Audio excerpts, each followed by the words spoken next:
es la vía intrínseca. Entonces, chicos, ¿dónde comienza la vía común? ¿En dónde confluyen los dos? Tanto la extrínseca como la intrínseca. ¿En dónde confluyen? ¿En dónde coinciden? En la activación del 10. ¿Sí? Entonces, cuando se activa el 7, ahí nada más ya termina la vía extrínseca. Porque luego que sigue, el 7 activa el 10, esta es vía común. En cambio, la vía intrínseca tiene más pasos. Se tiene que activar el 12 activa el 11 activa el 9 activa el 10, ¿cierto? Y ahí empieza la vía común. ¿Por qué les recuerdo todo esto? Porque algunos anticoagulantes que vamos a ver hoy día actúan bloqueando algunos de estos factores. ¿Sí? Algunos anticoagulantes actúan bloqueando a estos factores de acá. ¿Sí? Muy bien, que ya lo vamos a ver más adelante. Y esta es la última fase. ¿Se acuerdan cómo se llama la última fase de la sustancia? La última fase se llama regulación o fibrinólisis. Hay una enzima que se llama plasmina, que acá la han dibujado con una tijerita, y esa plasmina es la que corta las fibrinas y te destruye el coágulo. ¿Sí? Acuérdense que la plasmina no siempre es plasmina, viaja por la sangre en su forma inactiva. ¿Cómo se llama la forma inactiva? Se llama plasminógeno. ¿Sí? Se llama plasminógeno. Entonces, el plasminógeno va a pasar a ser plasmina gracias a una enzima que se llama activador del plasminógeno tisular. Entonces, ¿cuál sería el orden? Se formó el coágulo. El coágulo cumplió sus dos funciones. ¿Cuáles son las funciones del coágulo? Las dos funciones: evitar que perdamos sangre, y la otra función, ¿cuál es? Mejorar la reparación del tejido. El coágulo ya cumplió su función, ya la cumplió, tiene que ser destruido.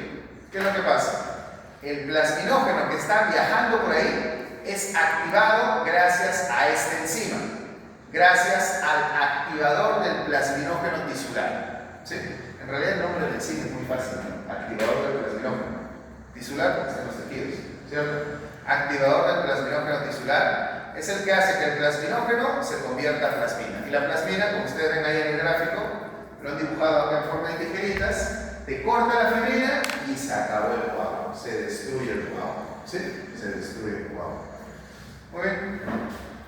Bueno, chicos, ya que ya repasamos fisiología, porque eso lo han visto en fisio aplicada, vamos a ver un poquito más de valores que tenemos que aprender para la parte clínica. Primero, pruebas de laboratorio. ¿Cuáles son las pruebas de laboratorio que nosotros pedimos para evaluar la hemostasia? La primera prueba es el TTPA. ¿Se acuerdan? El TTPA. ¿Por qué se llama TTPA? Porque su nombre es tiempo de tromboplastina parcial activada. TTPA. El tiempo normal de TTPA es de 26 a 33 segundos. ¿Para qué se pide TTPA? ¿Para qué se pide? En pacientes que están administrándose heparina. ¿Sí? En pacientes que se administran heparina, que es un anticoagulante que ya vamos a ver más adelante, se pide esta prueba de acá, TTPA. Entonces, ¿a qué paciente le vamos a pedir TTPA? A pacientes que se están administrando heparina. O sea, acá hay una cosa, chicos. A ver, usted le haría una cirugía a un paciente que está con tratamiento anticoagulante. ¿Qué podría pasar? Si tú le haces una cirugía, un exodonce, por ejemplo, a un paciente que tiene tratamiento anticoagulante. No importa ahorita con qué medicamento, tratamiento anticoagulante. ¿Qué podría pasar? A ver, sacas un diente, un paciente que toma anticoagulantes. ¿Va a haber coagulación? Y si no hay coagulación, ¿qué va a haber? Sangrado, va a haber sangrado. Y complicado. Imagínate. ¿Se entiende por qué hay sangrado? Sí. ¿Sí? Imagínate, estás haciendo tu cirugía y empieza a sangrar. Obviamente tú quieres controlar el sangrado, va a estar difícil, ¿cierto? Ahora, ¿hacemos o no hacemos la cirugía? La respuesta es según. Según que me dicen los valores de laboratorio, ¿cierto? Por ejemplo, si un paciente viene a la consulta y está administrándose heparina, la heparina es un anticoagulante inyectable, se está administrando, yo le mando una prueba de laboratorio para tomar la decisión, o sea, para poder decidir si hago o no hago la cirugía. ¿Se entiende? ¿Sí?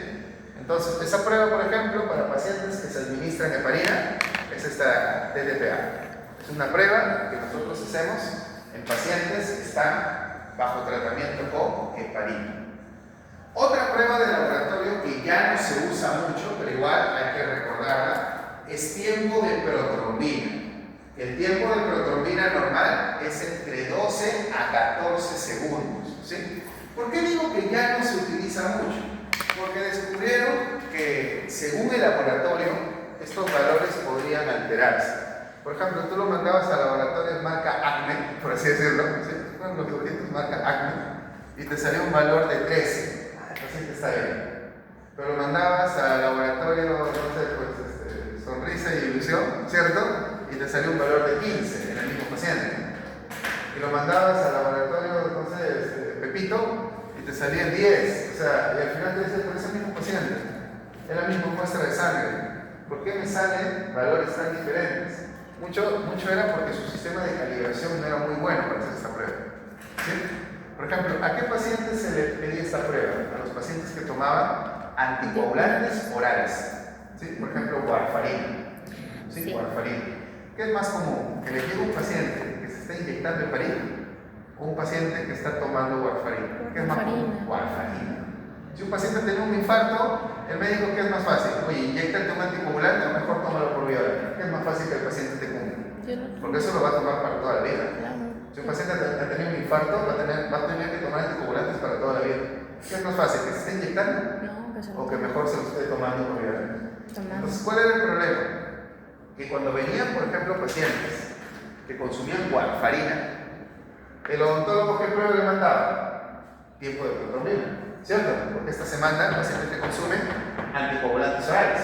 Pero ¿cuál era el problema? Que cuando yo quería tomar la decisión, los resultados variaban mucho entre laboratorios. Entonces, ¿me daba o no me daba claridad esta prueba de laboratorio? No me daba claridad. No. Entonces, buscaron mejorar esta prueba.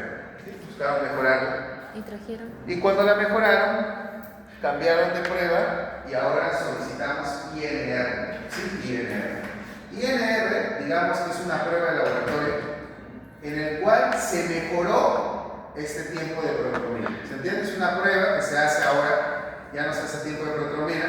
El INR es una prueba que utiliza este valor del tiempo de protrombina, pero lo mejora, lo calibra. ¿Sí? Entonces nosotros, si llega un paciente que consume warfarina, ya no le vamos a mandar tiempo de protrombina, sino le mandamos INR. ¿Sí? INR. ¿Cuánto es el INR normal? Como ustedes, por ejemplo, que no tienen ninguna enfermedad, que están sanitos. ¿Cuánto es el INR normal? De 0.9 a 1.3. Ojo, no hay unidades, no es segundos, minutos, nada. Simplemente son números.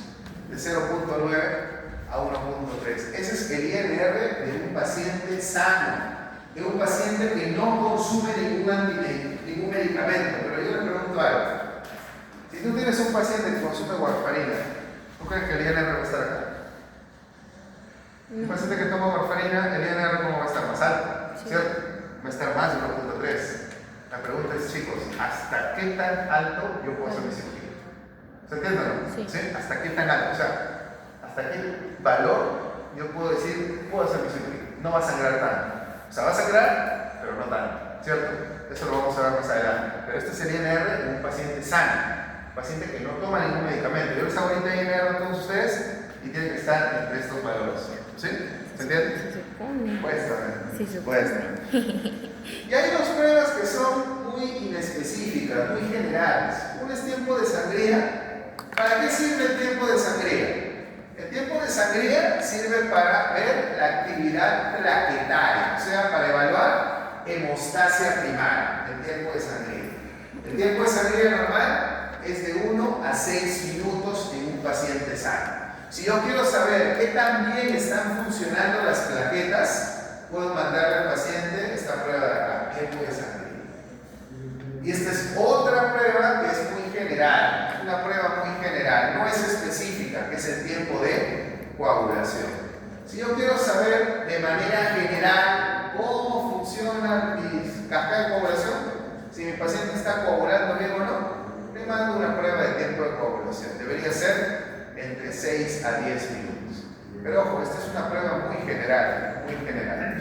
Las dos últimas son pruebas muy generales. Las otras son pruebas más específicas.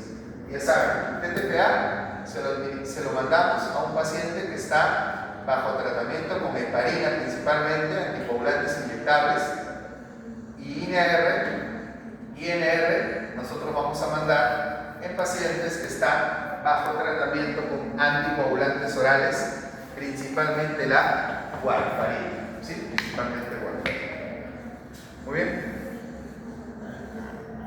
Sigamos. INR. ¿Se acuerdan que era el INR? Es la versión mejorada de qué prueba. El tiempo de protrombina. ¿Qué es lo que hacen en el laboratorio? Fácil. Para sacar tu INR, primero saca el tiempo de protrombina. ¿Sí?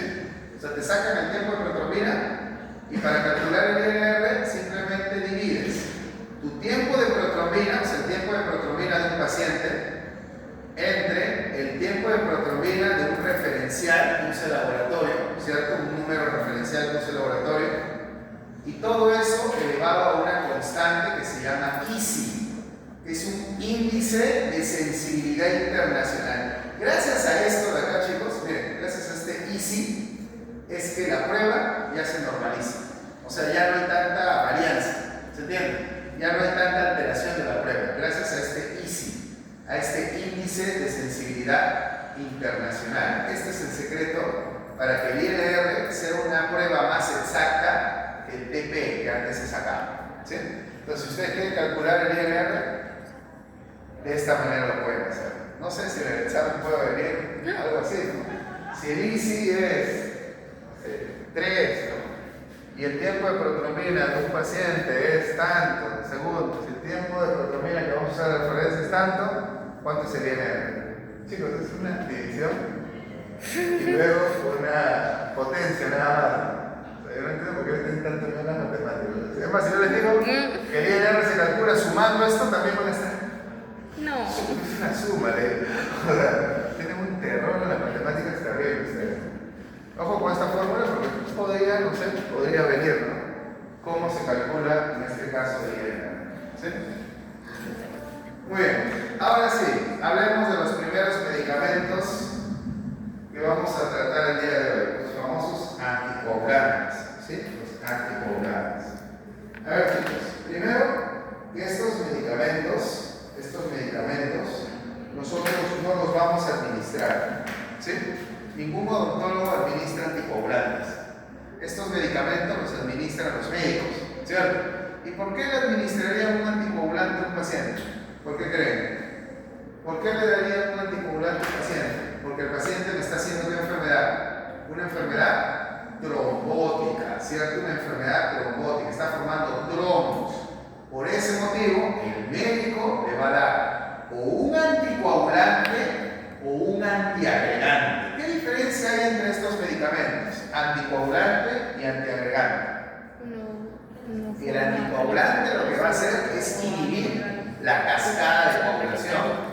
El antiagregante lo que va a inhibir es la activación de la plaqueta y obviamente su agregación. ¿Se entiende, no? No es lo mismo. Sí. No es lo mismo un anticoagulante que un antiagregante. Pero ambos medicamentos, tanto anticoagulantes como antiagregantes, se va a utilizar en pacientes que tienen enfermedad trombótica. El médico le va a dar estos fármacos a pacientes que tengan enfermedad trombótica. Por ejemplo, ¿qué enfermedades? Fibrilación auricular. Si viene un paciente a la consulta y nos dice, doctor, yo tengo fibrilación auricular, al doctor pregúntele, ¿qué medicación toma? Un anticoagulante, un antiagregante, ¿cierto? Porque lo va a consumir. Pacientes con enfermedad isquémica cardíaca. ¿Qué es isquemia? ¿Se acuerdan qué es isquemia? El término isquemia. ¿Qué significa isquemia? Tejido está isquémico. ¿Qué significa? Que no le está llegando una correcta cantidad de oxígeno, ¿cierto? Enfermedad isquémica cardíaca más conocida, ¿cuál es? El infarto, ¿cierto?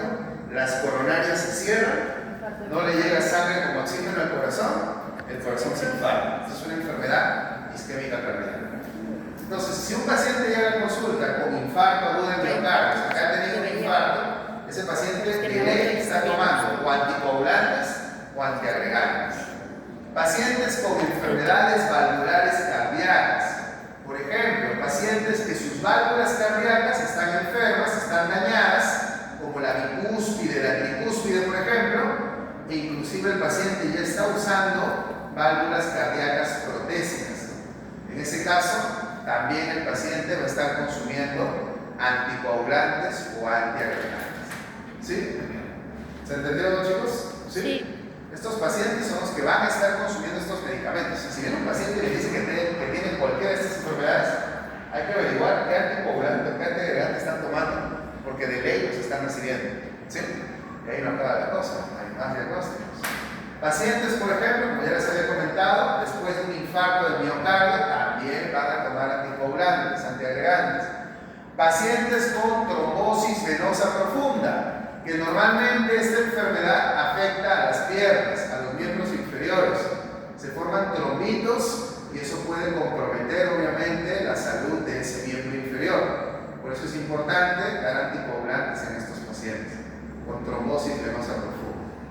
Pacientes con embolismo, ¿se acuerdan que era un embolismo? Era cuando el trombo se despegaba y se iba por ahí, ¿se acuerdan? Hay que destruir ese embolo, utilizan anticoagulantes. Y pacientes con ACV, ¿sí? ¿Qué pacientes tomarán anticoagulantes antiagregantes? ¿Pacientes con ACV hemorrágico o ACV isquémico? Isquémico. Porque hay dos tipos de ACV, un ACV hemorrágico o ACV isquémico.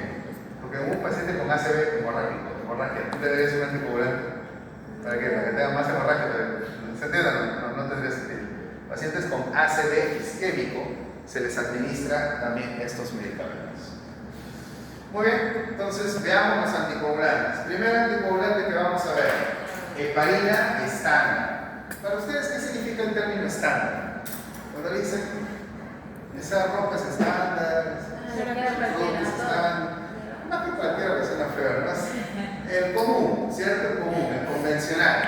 La heparina estándar es la heparina común, la heparina convencional, la que se usa en los hospitales, la que tiene un costo bastante bajo, ¿cierto? Es uno de los que más se usa a nivel hospitalario. Este medicamento de acá, ¿cómo funciona? El medicamento de la heparina estándar lo que va a hacer es potenciar la acción de un anticoagulante natural. ¿Cómo se llama el anticoagulante natural? Se llama antitrombina 3. O sea, ¿cómo funciona la heparina estándar? Lo que va a hacer la heparina estándar es potenciar, elevar el efecto de la antitrombina 3. Y si hacemos eso, ¿qué conseguimos? La antitrombina 3 es una molécula que puede bloquear al factor 2, al factor 9, al factor 10, al 11 y al 12 en su forma activa. ¿Se entiende? O sea, chicos, naturalmente, sin estar consumiendo ustedes heparina, en estos momentos, su antitrombina 3 está funcionando, ¿no? Sí está funcionando. Porque si no funcionara, ustedes harían coágulos. No te preocupes, ¿no? Harían coágulos, ¿se entiende o no? Sí. Entonces, en estos momentos, tu antitrombina 3 está funcionando. Porque si no, tú ahorita harías coágulos. Pero si hablamos de porcentajes, ¿en cuánto estará funcionando ahorita? Que están sentaditos, que están haciendo nada, están escribiendo. Estará funcionando en un 10%. ¿Se entiende? ¿Sí? Si ahorita les inyecto heparina, ¿qué va a pasar? La heparina va a hacer que tu antitrombina, que está funcionando ahorita, que estás en reposo, al 10%, actúe al 90%. ¿Se entiende? ¿Sí? O sea, ¿qué es lo que hace la heparina estándar? Hace que tu propio anticoagulante, tu anticoagulante natural, que la antitrombina 3 funcione más, ¿sí? Entonces se va a bloquear mucho al factor 2, al 9, al 10, al 11 y al 12 en su forma activa. Ahora, ¿qué pruebas se pedía en los pacientes? ¿Se acuerdan qué pruebas se pedían en los pacientes que estaban bajo tratamiento de heparina estándar? ¿Qué prueba? La IN. TTPA, no, heparina. Ya. El inyectable. ¿Cuál prueba se pedía? Sí. El TTPA. La prueba de Y nosotros hacemos la cirugía si el TTPA del paciente está entre 1.5 a 2.5 veces aumentado, nada más. ¿Sí? Si está más de 2.5 aumentado, ya no hacemos la cirugía. Entonces nosotros hacemos la cirugía si el TTPA está aumentado en 1.5 a 2.5 veces más, nada más. Ahí podemos hacer la cirugía. ¿Va a haber sangrado? Sí, va a haber sangrado, pero yo lo voy a poder controlar con unos medicamentos que se llaman hemostáticos. Eso sí usamos nosotros en odontología. Nosotros no usamos anticoagulantes, pero nosotros sí usamos ¿qué cosa? Hemostáticos. ¿Qué son hemostáticos? Son fármacos que ayudan a que no sangre el tejido. ¿Se entiende? O sea, si yo doy heparina o mejor dicho, si yo atiendo a un paciente con heparina y sus valores de heparina están aumentados en 1.5, 2.5 más su valor normal, ¿sí? Puedo hacer la cirugía. ¿Va a sangrar? Sí va a sangrar. Pero ese sangrado puede ser controlado. ¿Se entiende? Puede ser controlado. Recuerden que la heparina estándar es muy peligrosa. Los médicos lo tienen que dar mucho cuidado, porque la heparina estándar sí tiene un riesgo elevado de sangrado. Inclusive se ha visto que la heparina estándar puede generar trombocitopenia. ¿Se acuerdan qué es la trombocitopenia? ¿Aumenta el número de plaquetas o disminución del número de plaquetas? ¿Qué opinan? ¿Si aumentan las plaquetas, habrá sangrado? Penia es destrucción. Citosis es formación. Si yo digo trombocitosis, es que se están formando más plaquetas. Si yo digo trombocitopenia, es que se están destruyendo, se están eliminando plaquetas. ¿Qué es lo que hace la heparina estándar? ¿Por qué tiene tanto riesgo de sangrado? Porque aparte de ser un potente anticoagulante, también puede inducir trombocitopenia. O sea, puede hacer que las plaquetas sean destruidas. ¿Se entiende? ¿Sí? Chicos, ¿están conmigo? ¿Sí? ¿Se entiende? ¿Sí? Muy bien. Heparina estándar. A ver, ¿sobre qué factor actuaba la heparina estándar? ¿Se acuerdan? ¿Sobre qué factor? ¿Sobre qué factor actuaba la heparina estándar? ¿A qué factores bloqueaba? Cuando activaba la anticoagulante, ¿qué factores se bloqueaban? 2, el 9, el 10, el 11 y el 12. Sí. ¿Cierto? ¿Sí? Bacán. Pero si yo les pregunto un examen de esos 5, ¿sobre qué factor actúa mejor? Actúa de manera más intensa. De esos 5, la heparina estándar actúa muchísimo más en el 2, ¿cierto? En el 2 activado, ¿sí? En el 2 activado. Es un factor de coagulación recontra importante, por eso hay mucho sangrado cuando se bloquea, ¿cierto? 2 activado, ¿sí? La heparina estándar actúa sobre el 2, sobre el 9, sobre el 10, 11 y 12, pero actúa muchísimo más sobre el 2 activado, ¿sí? Ahí es donde hay un mayor bloqueo, ¿sí? Muy bien. Ahora, hay otra heparina, ¿sí? Otra heparina, que sería la heparina ficha, ¿no? O sea, la que cuesta más caro, ¿cierto?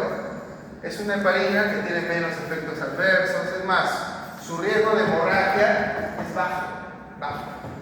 Con esta heparina no me preocupo tanto si hay riesgo de hemorragia, porque es bajo, ¿sí? ¿Cómo se llama esta heparina, digamos, un poco más costosa, que tiene menos efectos adversos?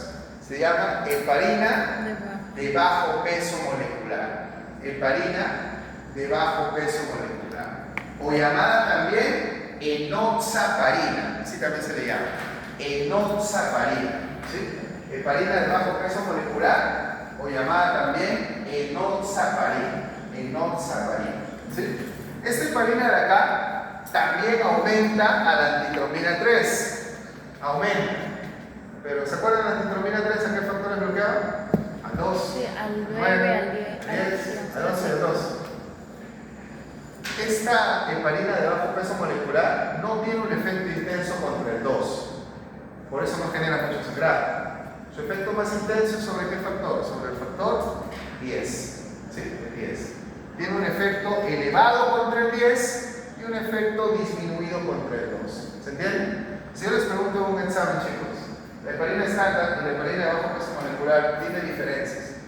La primera diferencia es que la heparina estándar bloquea más intensamente al 2 activado, mientras que la heparina de bajo peso molecular o enoxaparina bloquea de manera más intensa al 10. ¿Sí? Por eso no genera tanto sangrado. ¿Qué es más peligroso? ¿Bloquear al 10 o bloquear al 2? ¿Cuál es más importante? El 2. El 2. Yo bloqueo el 2, va a haber mucho riesgo de sangrado. ¿Bloqueo el 10? Más o menos, es compensable. ¿Sí? Muy bien. Ahora, ¿cuánto es su tiempo de vida media? Es de 3 a 6 horas. ¿Sí? Y lo bueno de la heparina de bajo peso molecular o enoxaparina es que como su riesgo de sangrado es bajo, no necesita prueba de laboratorio para tomar decisiones. ¿Sí? No se necesita. A ver, hace un ratito yo les comentaba, chicos, si ven un paciente y se está inyectando heparina estándar, ¿hacen o no hacen la cirugía? Sí. ¿Hacen o no hacen? Depende. ¿Depende de qué? De la prueba de laboratorio, ¿cierto? Si la prueba laboratoria del TTPA está entre 1.5 a 2.5, el valor normal, hago la cirugía. ¿Va a sangrar? Sí va a sangrar, pero lo puedo controlar con qué? Con hemostáticos, ¿cierto? Pero ¿qué pasa si un paciente me dice, doctor, yo me inyecto enoxaparina? ¿El riesgo de que sangre es alto? No, es bajo. Entonces vamos a pedir prueba laboratoria para tomar decisión. Decido de una vez, entra, te saco el diente. ¿Cierto o no? ¿Sí? ¿Por qué? Porque el riesgo de sangrado con este medicamento es muy bajo, ¿sí? Sus efectos adversos son bajos, o sea, no necesita prueba. Tomamos la decisión y hacemos la cirugía, ¿sí?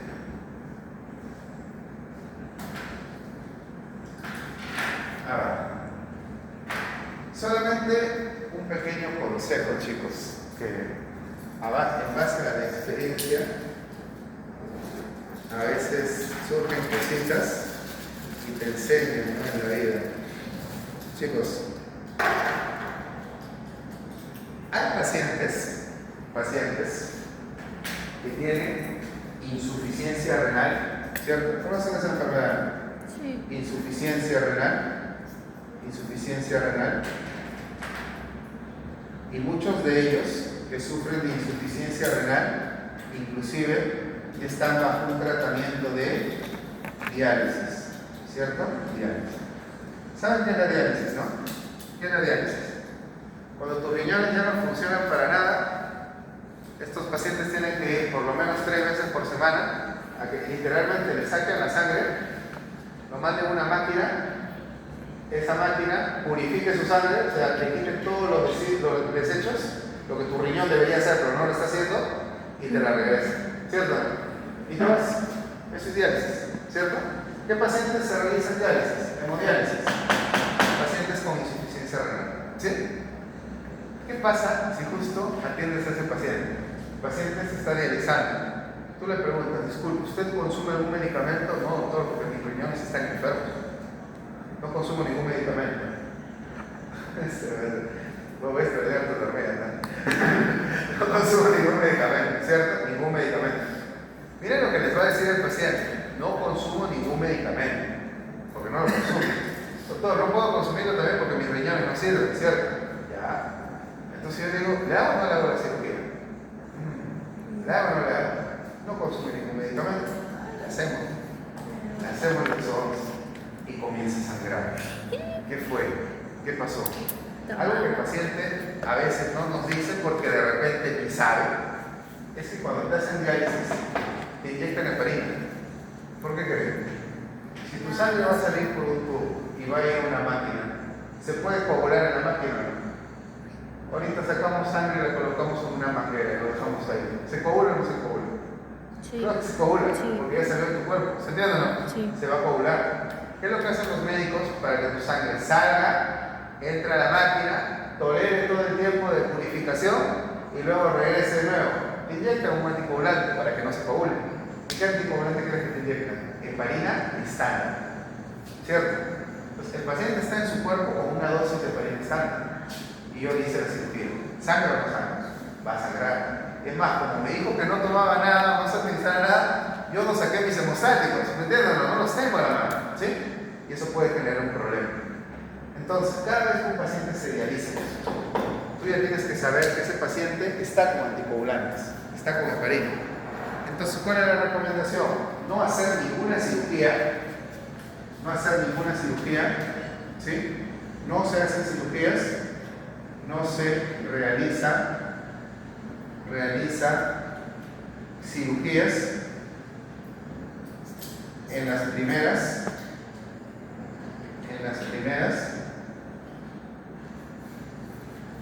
24 horas. O sea, si el paciente te dice que se dializa, lo primero que le tienes que preguntar, ¿a qué hora fue su diálisis? Si te dice a las 7 de la mañana, hoy día, doctor, ya, genial. Yo recién le puedo programar la cirugía ¿cuándo? El día de mañana, a partir de las 7 de la mañana. ¿Se entiende? Se tengo que hacer que el paciente por lo menos esté 24 horas sin hacerle ningún procedimiento, porque justo la heparina estándar se demora 24 horas en ser eliminada. ¿Se entiende? O sea, yo me aseguro que elimine la heparina y recién hago el procedimiento. ¿Se entiende? No hagan cirugías en las primeras 24 horas porque el riesgo de sangrado es muy alto. ¿Sí? Muy bien. ¿Qué pasa si el paciente se está desangrando, por ejemplo? El paciente, por ejemplo, con heparina, ¿no? Con heparina está sufriendo un sangrado. ¿Se acuerdan cuál era el antídoto contra la heparina? Lo vimos en clase de antagonismo. Antagonismo químico. ¿Se acuerdan? Si un paciente se sobredosificó con heparina, le inyectaron heparina, se llama sulfato de protamina. ¿Se acuerdan? Protamina. Sulfato de protamina. El sulfato de protamina se utilizaba en pacientes que se habían intoxicado ¿con qué? Con heparina, con heparina estable. Esto se utilizaba en pacientes que habían sufrido una dosificación alta de heparina. Normalmente la heparina estable. ¿Sí? La heparina estable. ¿Sí? Muy bien. Ese sería el antídoto, ¿no? Si el paciente se intoxica con heparina, ese es el medicamento que se administra. Eso lo vimos en nuestra clase de antagonismo. ¿Sí? Es un antagonismo químico. ¿Sí? A ver. Por otro lado, uno de los medicamentos que más consumen los pacientes es la warfarina, que es el anticoagulante más básico, el anticoagulante el anticoagulante de menor costo, que se da mucho, por ejemplo, en los hospitales, la warfarina. ¿La warfarina de qué manera actúa, chicos? ¿De qué manera actúa? Les comento. La warfarina actúa a nivel del hígado. ¿Sí? A nivel del hígado.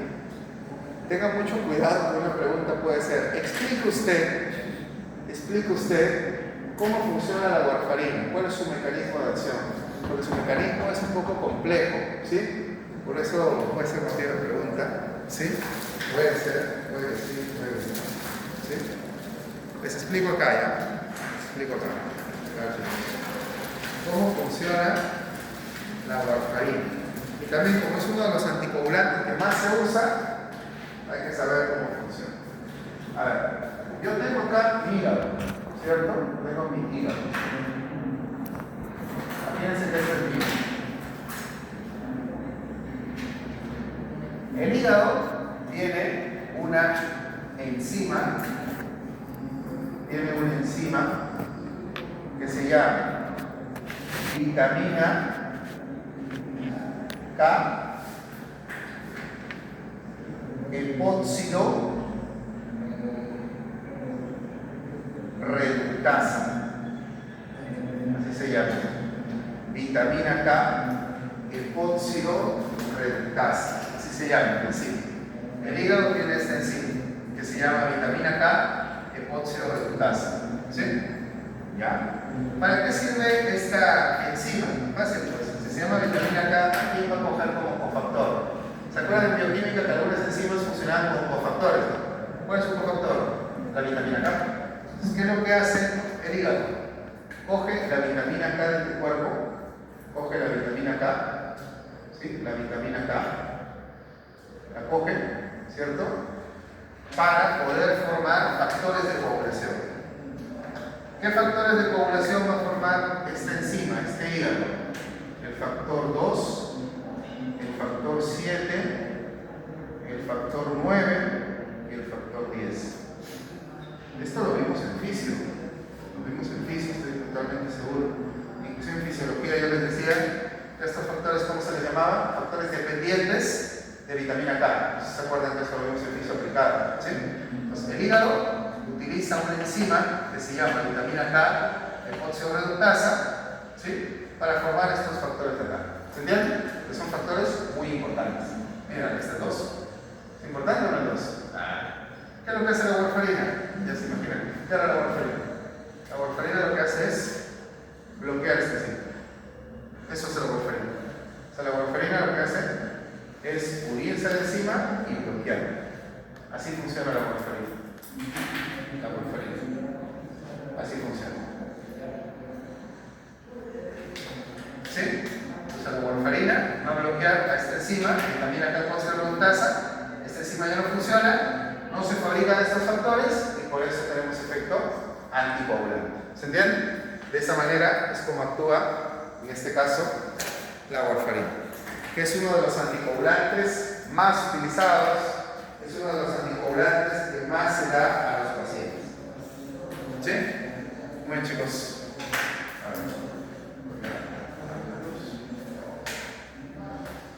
Miren acá. Entonces, por eso, ven la primera línea que dice. La primera línea, ¿qué dice? La warfarina que inhibe a los factores de coagulación 2, 7, 9 y 10, ¿no? Lo que explicamos en la pizarra.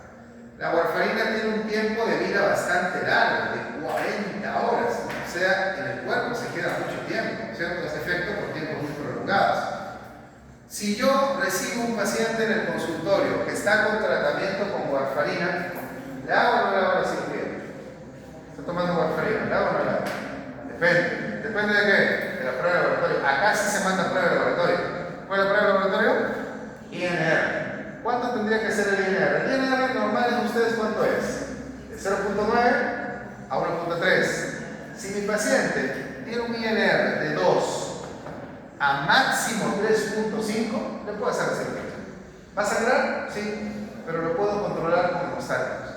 Pero ¿qué pasa si el INR es de 4, 4.5, 5? Ese sangrado yo no lo voy a poder controlar y se me va a complicar el cuadro. ¿Se entiende? Es mejor no atenderlo. Mandarlo al médico para que le regularice el INR, o sea, que le cambie o le modifique su dosis de warfarina, por ejemplo. ¿Se entiende, no? ¿Sí? Muy bien. Entonces, eso es con respecto a la warfarina. ¿Podemos hacer cirugías? Sí. Ojo, siempre y cuando que las cirugías sean simples, no complejas. Sean cirugías simples, se puede hacer siempre y cuando el INR se encuentre entre 2 a 3.5. ¿Se entiende? Sí. Muy bien. ¿Qué pasa si el paciente se intoxica con warfarina? ¿Cuál será su antídoto? Administrar vitamina K1. O sea, administramos vitamina K1, ese sería el antídoto. Si el paciente se intoxica con warfarina, se administró mucha dosis de warfarina, el antídoto, el antagonista, es administrar al paciente vitamina K1. ¿Y cuál era el antídoto para la heparina? ¿Se acuerdan? El antídoto para la heparina era el sulfato de protamina, que está en la pizarra, ¿cierto? Muy bien, eso es con respecto a la warfarina. Acá está, chicos, miren, la vitamina K, hipóxido reductasa, ¿cierto? Acá es donde actúa la warfarina, la inhibe y ya no se forman esos factores de coagulación 2, 7, 9 y 10. Muy bien. Ahora, ¿la warfarina tiene o no tiene riesgo de hemorragia? ¿Es un medicamento activo? ¿Tiene o no tiene? Bien. Porque entre los factores que bloquea, ¿qué bloquea? 2. El 2, recuerden, es un factor muy importante. Yo lo bloqueo, el riesgo de sangrado es muy alto. A raíz de eso, ¿qué sucedió? Nacieron nuevos anticoagulantes. ¿Sí? Nuevos anticoagulantes. Los famosos NACOS. Los NACOS. ¿Qué son los NACOS? Nuevos anticoagulantes orales. NACOS. ¿Sí? Nuevos anticoagulantes orales. ¿Sí? Los nuevos anticoagulantes, o también llamados anticoagulantes selectivos, ¿sí? Selectivos, actúan de esta manera. Miren, acá tenemos uno que se llama la Vigatran. Todos son por vía oral. Ojo, chicos, todos son por vía oral. Porque lo que buscaban estos nuevos anticoagulantes era reemplazar a quién? ¿A la heparina o a la warfarina? ¿Qué es lo que buscan los nuevos anticoagulantes? Reemplazar a la warfarina, porque la heparina ya tiene su reemplazo. Si es que no quieres generar sangrado, ¿cuál es el reemplazo de la heparina? La enoxaparina, ¿se acuerdan? Inyectables. Pero la warfarina no tenía reemplazo. Entonces nacieron los nuevos anticoagulantes. Tenemos, por ejemplo, el Dabigatran, que es un anticoagulante que básicamente va a actuar uniéndose al ciclo activo de la trombina. Ese es su efecto selectivo. Se unen al ciclo activo de la trombina. ¿La trombina qué factor era? Era el factor 2, ¿sí? Factor 2. Pero se va a unir de manera reversible, no irreversible, de manera reversible a la misma trombina, el ciclo activo de la trombina. Es un efecto más selectivo. El otro medicamento es el Rivaroxaban, que se va a unir al sitio activo, pero esta vez del factor 10. Ya no del 2, sino del 10. ¿Sí? Y tenemos también un medicamento llamado Apixaban, que se va a unir también de manera selectiva al sitio activo del 10. Estos tres medicamentos son los medicamentos conocidos como nuevos anticoagulantes orales. que su riesgo de hemorragia, su riesgo de sangrado es bastante bajo. Sí, es bastante bajo. No es como la warfarina, por ejemplo, que la warfarina, sí, su riesgo de sangrado es muchísimo más elevado. ¿Sí? Ahora vamos a dar algunas recomendaciones antes de un procedimiento quirúrgico en pacientes que reciben anticoagulantes orales. ¿Sí?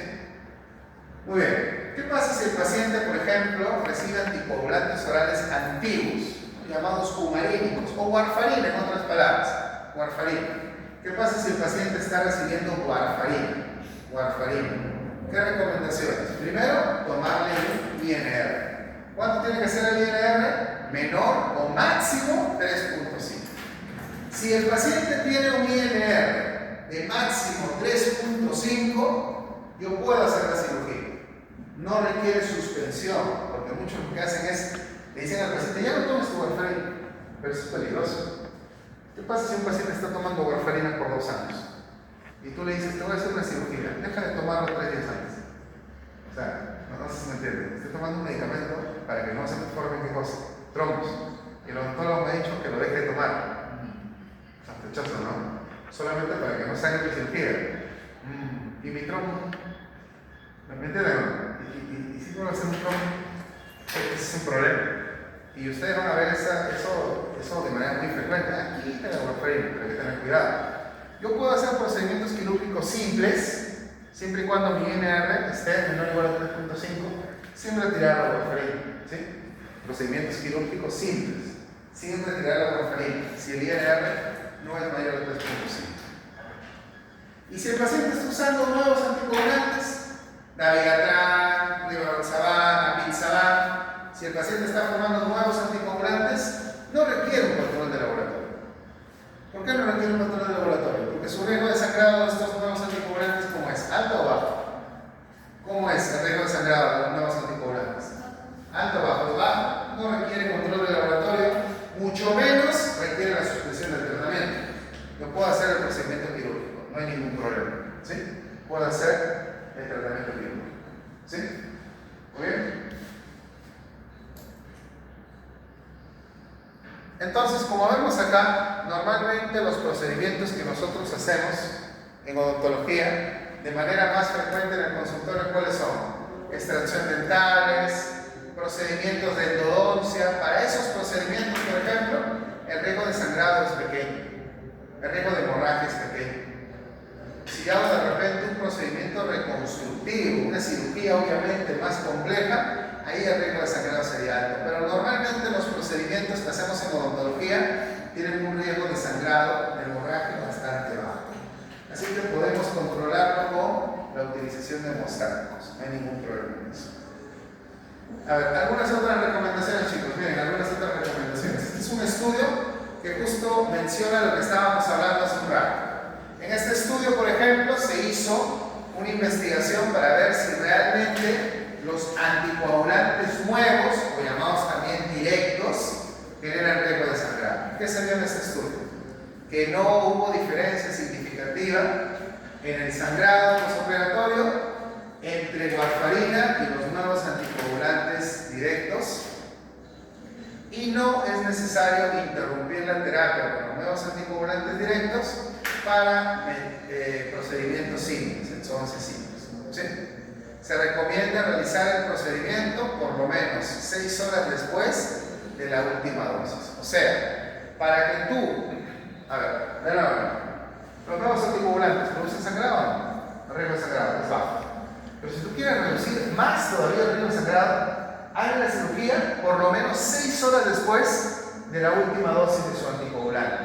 Eso ayuda a que el riesgo de hemorragia sea todavía mucho menor. ¿Sí? ¿Qué más? En este estudio, por ejemplo, ¿qué nos dice? ¿Qué concluye?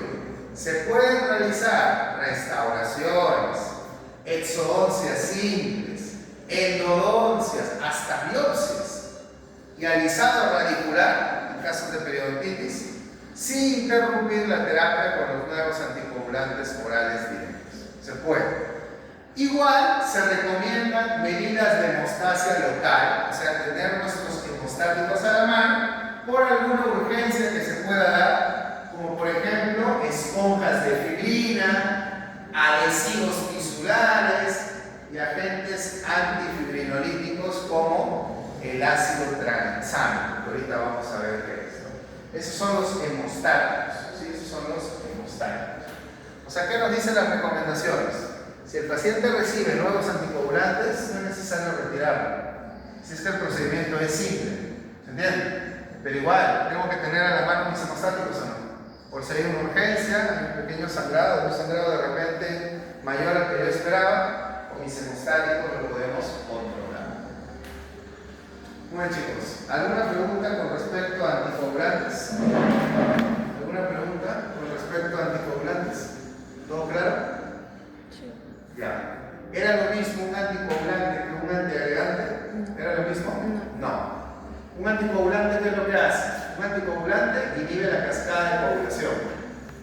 Un antiagregante, ¿qué es lo que hace? Un antiagregante lo que hace es bloquear la activación y la agregación plaquetaria. Eso es lo que vamos a ver ahorita, los antiagregantes. El más conocido, el abuelito de todos los antiagregantes, ¿no? Es el ácido acetilsalicílico, más conocido como aspirina. ¿Sí? Aspirina. A veces tú escuchas a la gente, ¿no? Decir, la aspirina es un anticoagulante. No, no es anticoagulante. Es un antiagregante. ¿Sí? Es un antiagregante. ¿Quién tiene más riesgo de sangrar? ¿Un paciente que recibe anticoagulantes o un paciente que recibe antiagregantes? ¿Quién tiene mayor riesgo de sangrar? A ver, ¿un paciente que recibe warfarina, que es un anticoagulante, o un paciente que recibe aspirina, que es un antiagregante? ¿Cuál tendrá mayor riesgo de sangrado? ¿Cuál creen? ¿Cuál creen? El que recibe. El que tiene mayor riesgo de sangrado es el paciente que recibe warfarina, un anticoagulante. ¿Sí? Los antiagregantes pueden generar sangrado, pero mucho menos que los pacientes que están recibiendo anticoagulantes. Bueno, entonces, la aspirina o ácido acetilsalicílico, ¿cómo funciona? Bloquea, inhibe la formación de tromboxano 2. ¿Para qué era el tromboxano 2? ¿Se acuerdan? ¿Para qué era el tromboxano 2?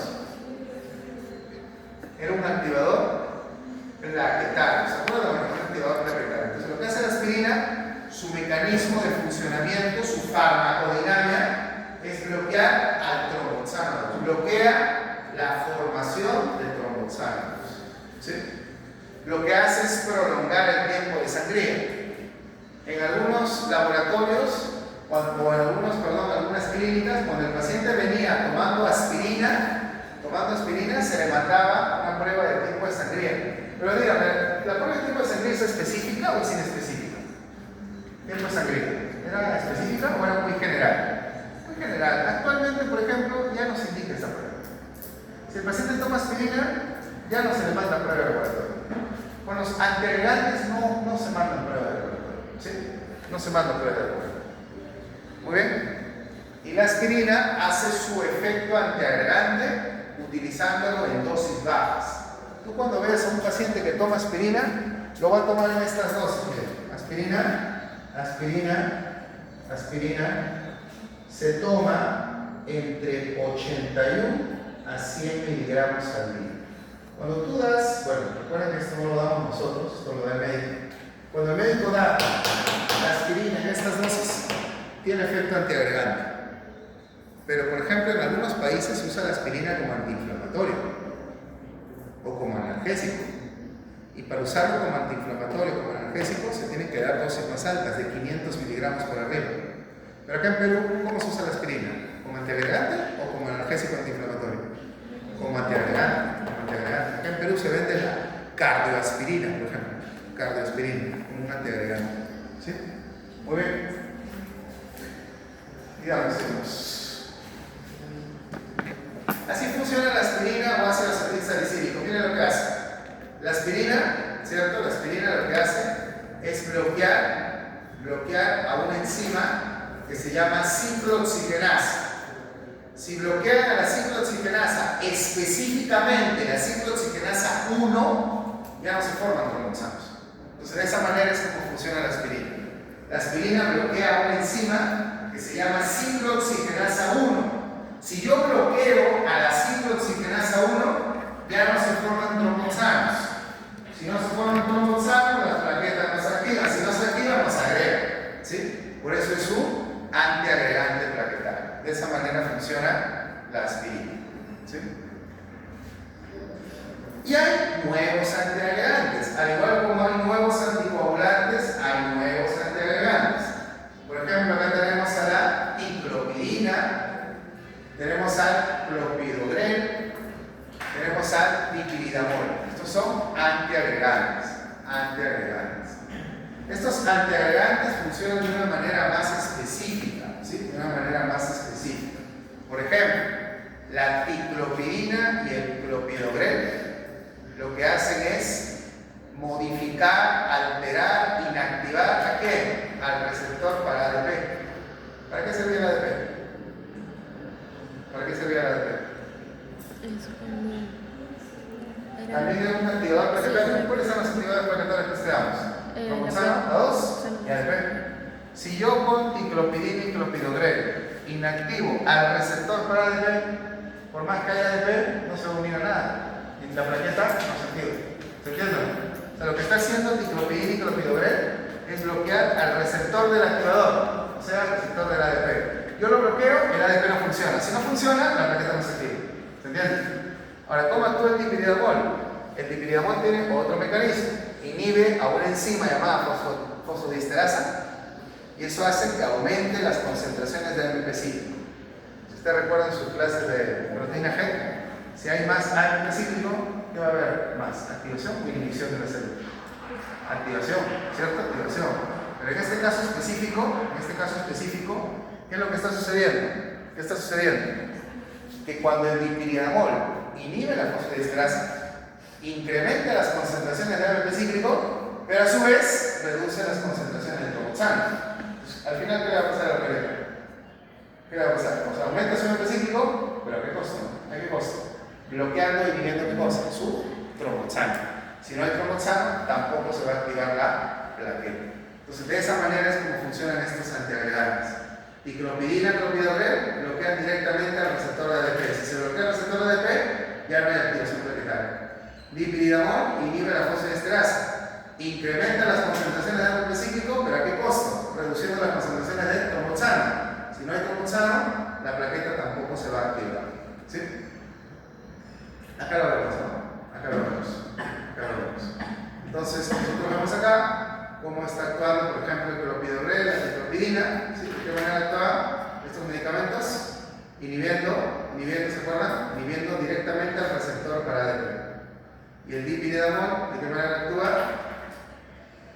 actúa? Inhibiendo la fosfodiesterasa, aumentando las concentraciones de AMP cíclico, pero reduciendo las concentraciones de tromboxano, y eso haría de que obviamente la plaqueta no se active.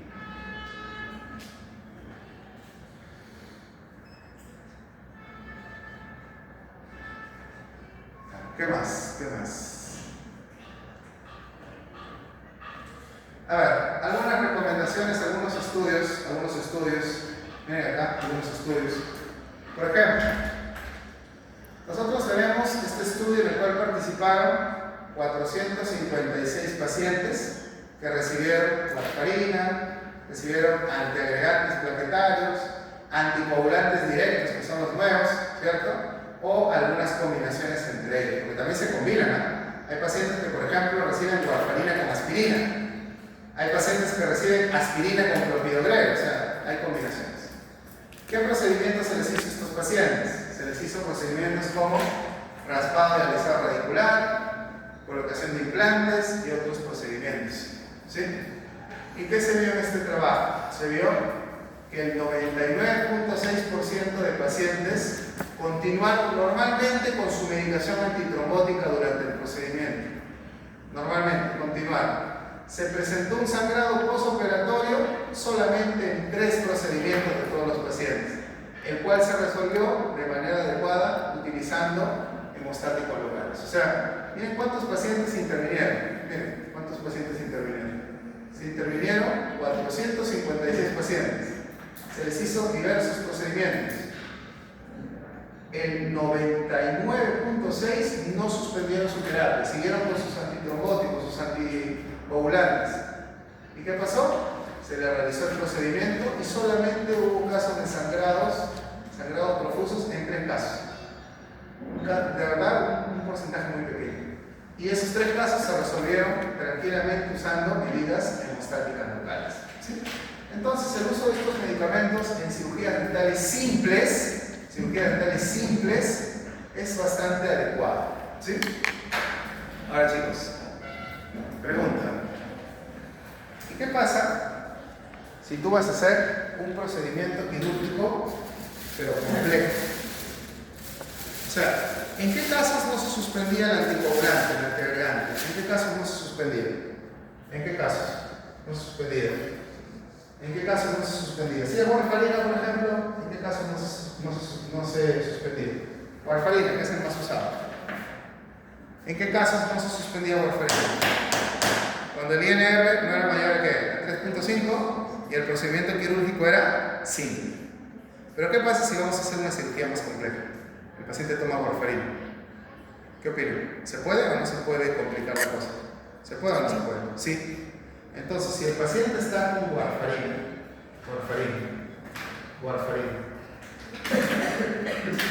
y se le va a realizar un procedimiento quirúrgico complejo, se le va a realizar una cirugía compleja, igual, yo le mando INR. ¿Cuánto tiene que estar el INR? ¿Cuánto tiene que estar, igualito? ¿Cuánto tiene que estar el INR? El INR tiene que ser igual o menor a ¿cuánto? A 3.5. Pregunta, chicos, miren. ¿Va a sangrar o no va a sangrar el paciente más? ¿Cuál es la diferencia con lo que veíamos hace un ratito? El procedimiento era simple. ¿En procedimientos simples va a haber sangrado o no? Sí, pero se puede controlar con hemostáticos. Pero acá va a haber sangrado y más. ¿Se podrá controlar con hemostáticos? Un poco difícil, ¿no? Un poco difícil.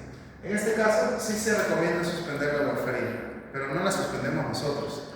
Le mandamos una interconsulta a su cardiólogo del paciente y le contamos el caso. Se tiene que hacer un procedimiento quirúrgico complejo, va a sangrar, hay que suspender. ¿Qué es lo que hace el cardiólogo? Dice ya, no hay problema, suspendemos la warfarina. La warfarina se suspende para que no sangre. ¿Qué bacán? Se suspende 3 días antes para que no sangre. Muy bien. Y al hacer esto, ya no va a haber sangrado. El sangrado disminuye. ¿Sí? El sangrado quirúrgico disminuye. Pero ¿cuál es el problema, chicos? Si el cardiólogo hace esto, ¿cuál es el problema? O sea, hasta acá para el odontólogo todo bien, ¿no? ¿Por qué? Porque le vas a poder hacer su cirugía compleja, no va a sangrar, porque el cardiólogo, el hematólogo, ¿qué ha hecho? Le ha quitado la warfarina 3 días antes. Bacán. Pero ¿cuál es el problema para el cardiólogo? ¿Cuál es el problema? Lo que les dije hace un ratito, ¿cuál es el problema? Era un paciente que estaba tomando antitrombóticos porque seguramente había tenido un infarto o una trombosis venosa profunda, algo, ¿no? Y si yo lo dejo al paciente desprotegido por 3 días, el cuadro se puede complicar. ¿Qué hace el cardiólogo? El cardiólogo no es inexperto, ¿no? ¿Qué hace el cardiólogo? Iba a decir otra palabra, pero me está grabando. Pensar que no es inexperto. El cardiólogo no es inexperto. ¿Qué es lo que hace el cardiólogo? Fácil. El cardiólogo lo que hace es, ya, te quité la warfarina, pero yo no quiero que me vuelvas a hacer trombos. Entonces, ¿qué hace el cardiólogo? Le da un antitrombótico inyectable para que funcione de manera más potente y que no genere tanto sangrado. ¿Cuál es ese? Un inyectable que no genere tanto sangrado.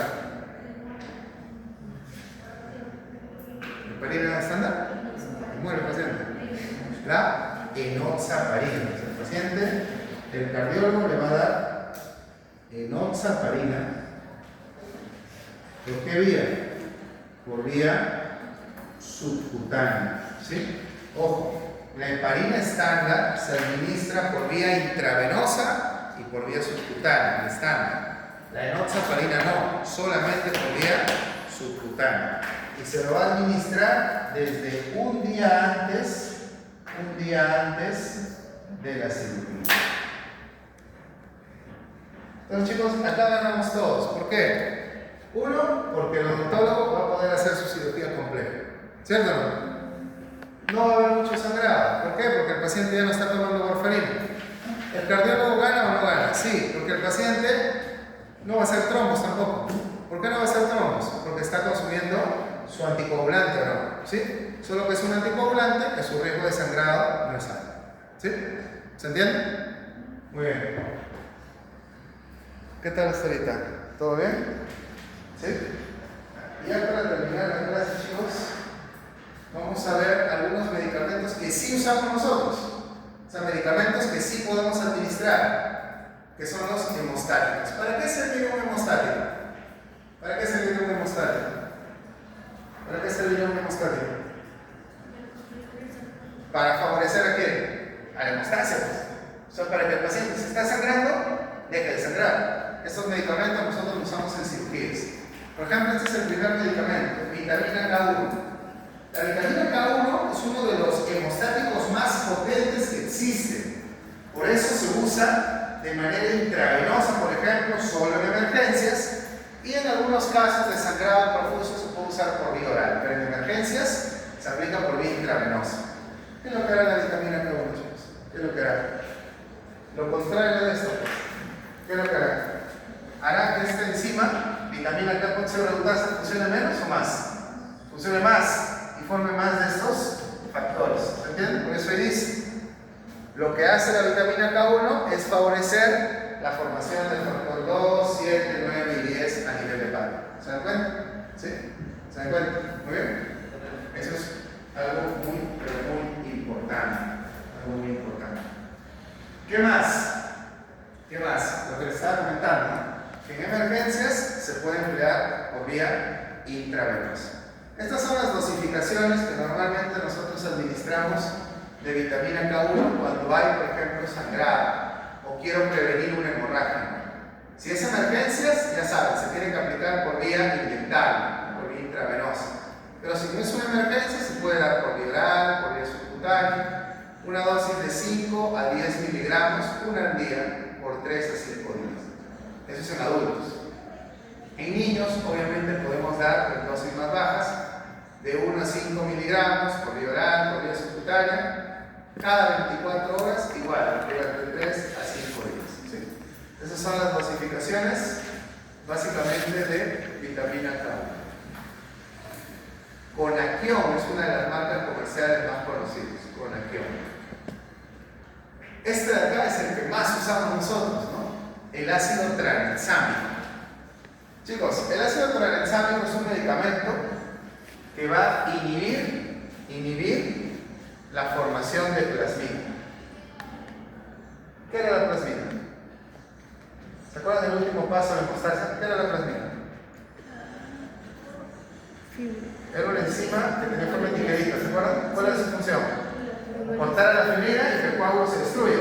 ¿Qué hace el ácido tranexámico? Bloquea la plasmina. Si no hay plasmina, el coágulo se destruye, No. se queda. Si se queda, hay sangrados. ¿Se entiende? ¿Sí? De esa manera actúa. Entonces, ¿cómo actúa el ácido tranexámico? ¿Puede bloquear directamente la plasmina o puede bloquear a la enzima que activaba el plasminógeno? ¿Cómo se llamaba la enzima que activaba el plasminógeno? ¿Cómo se llamaba la enzima que activaba el plasminógeno? Activador del plasminógeno tisular. Entonces, o bloqueas a esa enzima, al activador del plasminógeno tisular, o en todo caso, bloqueabas directamente a la plasmina. Bloqueas a la plasmina. ¿Sí? Muy bien.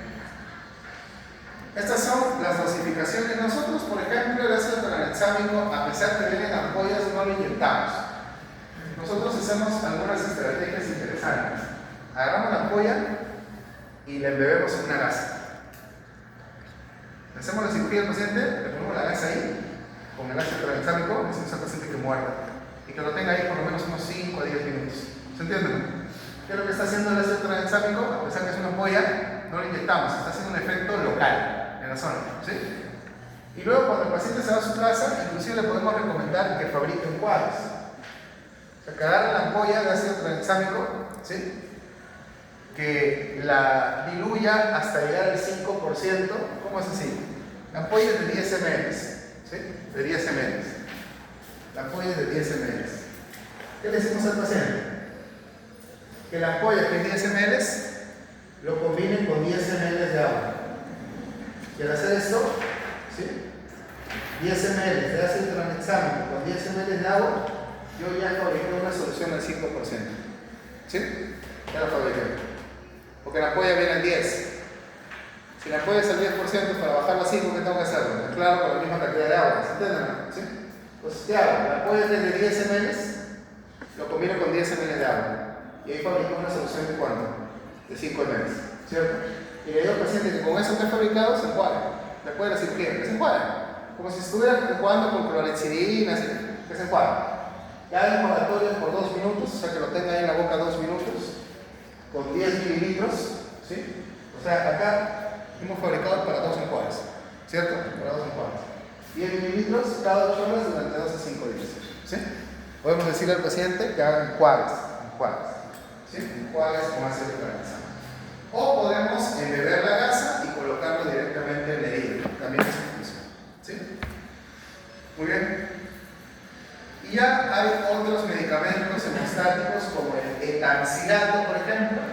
El etancilato, ¿qué es lo que hace? Miren estos 3 efectos, ¿ah? Estos 3 efectos del etancilato. Primer efecto del etancilato, primero, lo que hace es favorecer la actividad plaquetaria, promoviendo la primera fase de la hemostasia primaria. ¿Cuál era la primera fase de la hemostasia primaria? ¿Se acuerdan? La primera fase. En 3 pasitos, ¿te acuerdas? ¿El primer pasito cuál era? Adhesión. Lo que hace el etancilato es mejorar la adhesión plaquetaria. El primer paso de la hemostasia primaria, mejora la adhesión plaquetaria. ¿Sí? ¿Qué más? El etancilato va a estabilizar la membrana de la plaqueta. Va a estabilizar la membrana de la plaqueta. ¿Sí? Y el etancilato va a incrementar el número de plaquetas. Va a incrementar el número de plaquetas. ¿Sí? Entonces, de esa manera es como actúa el etancilato. Mejora la adhesión plaquetaria, estabiliza la membrana plaquetaria e incrementa el número de plaquetas. De esa manera es como funciona el etancilato, mejorando la hemostasia primaria. Acá están las dosificaciones. Recuerden que el etancilato viene para vía oral y también para vía inyectable. Si tú lo usas por vía oral, puedes dar 500 miligramos por vía oral cada 8 horas durante 3 a 5 días. Y si lo usas por vía inyectable, puedes utilizar de 250 a 500 miligramos, igual cada 8 horas, pero solamente por 2 días, como máximo. ¿Sí? Esas son las dosificaciones de etancilato. ¿Para qué sirve el etancilato? Para mejorar la hemostasia primaria. Mejorar la hemostasia primaria. Marca comercial recontra conocido del etancilato, Vicinol. Muchos odontólogos no conocen qué es el etancilato. ¿Qué es eso? Pero tú le dices Vicinol, sí, funciona. Sí, Vicinol, es lo mismo. Y por último, vamos a ver al carbazocromo. ¿Qué es lo que hace el carbazocromo? El carbazocromo lo que va a hacer es mejorar la resistencia de la pared del vaso sanguíneo. Ustedes saben, chicos, ¿han visto esas personas que estornudan y sangran de la nariz? Les da un poquito el sol y sangran de la nariz. A cada rato viene sangrando por la nariz. Yo tenía en el colegio como 5 amigos que se reían y sangraban la nariz. ¿Cómo se llaman esos pacientes que tienen los vasos sanguíneos muy frágiles?